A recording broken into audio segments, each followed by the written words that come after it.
Baik.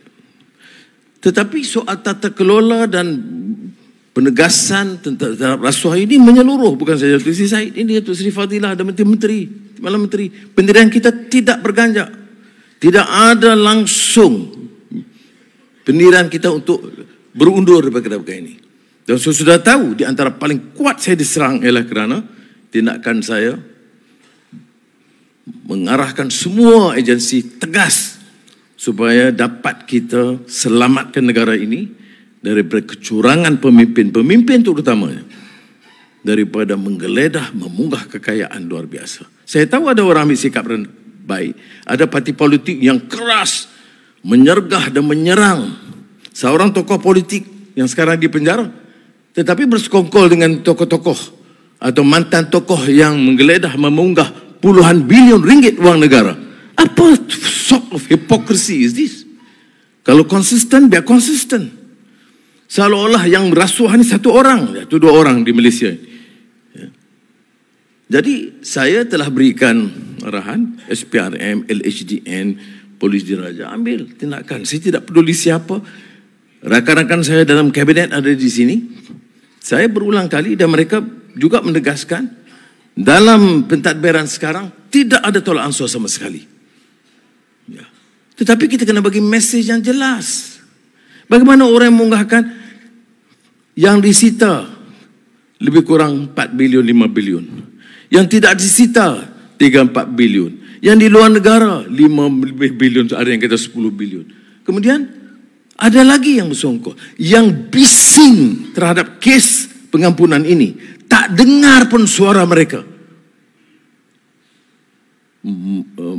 Menyokong tindakan atau meminta supaya tindakan tegas diambil terhadap mana-mana mantan pemimpin atau pemimpin yang rasuah besar. Jadi kita nak jaga ni ke tata kelola ataupun kepentingan parti ataupun kepentingan kelompok mereka.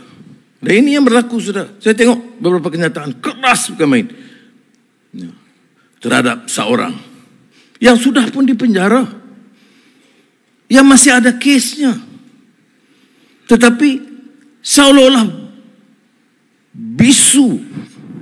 membisu terhadap tindakan-tindakan diambil. Malah ada yang mengatakan, oh ini dendam politik lama. Dendam apa saudara? Oh ini tak ada kesan lagi, tak ada kesan. Tak ada kesan. Semua saudara terlibat dalam penggunaan kemudahan Spenco. Ya. Dan sikap saya keras terhadap Spenco itu sejak saya Menteri Keuangan dulu.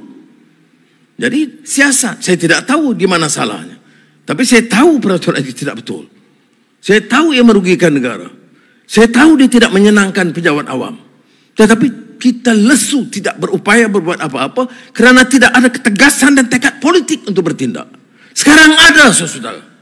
Dan saya salute penguat kuasa sama ada SPRM, LHDN dan lain-lain untuk bertindak tegas dalam perkara ini.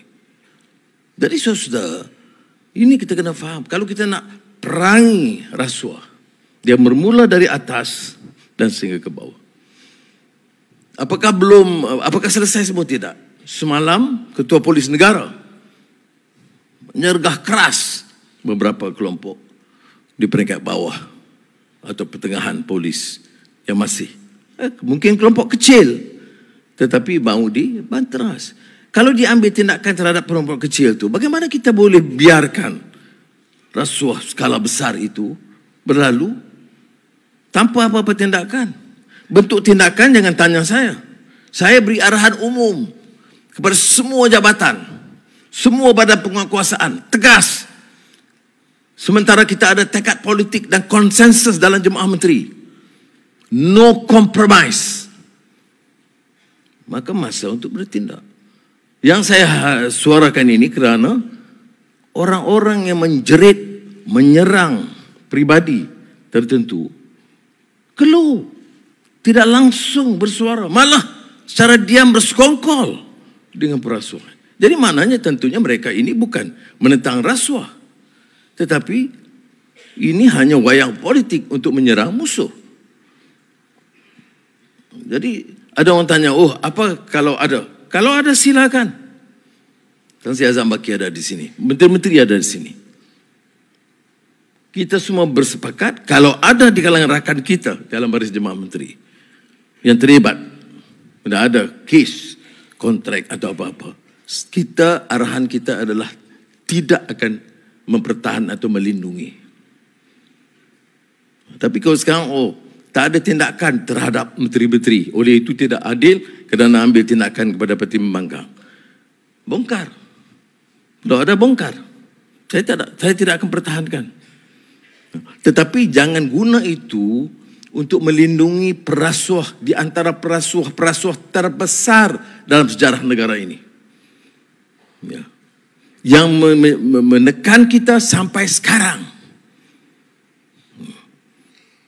Kalau kita boleh selamatkan 10-20 bilion ini, sudah bayangkan berapa universiti, berapa sekolah, berapa hospital, berapa allowance tambahan untuk pejabat awam kita boleh tingkatkan.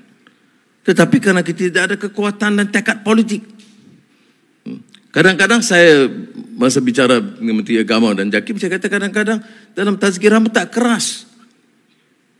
Dia seolah-olah lembut dalam isu rasuah tata kelola ini. Ada yang kata kerana hukumnya bukan hudud, oleh itu ringan. Tidak, kerana dia menyiksa rakyat. Saudara, ini saya nak tekankan kepada penjawat awam, kerana kalau ada signal yang jelas dari badan-badan penguatkuasaan untuk bertindak keras dan tegas terhadap pimpinan sekarang atau dulu, maka penjawat awam bukan saja harus bekerjasama, tapi lebih waspada. Kalau sudah tanya apakah ia bersih sama sekali, jawab saya belum. Kerana masih ada di peringkat tertentu,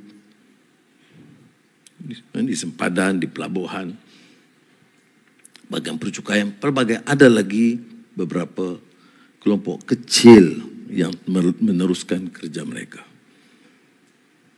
Sudah tahu kehilangan hasil dari keterisan mentah diesel masih belum terkawal sepenuhnya. Dan saya hanya merayu kepada saudara beri kerjasama sepenuhnya.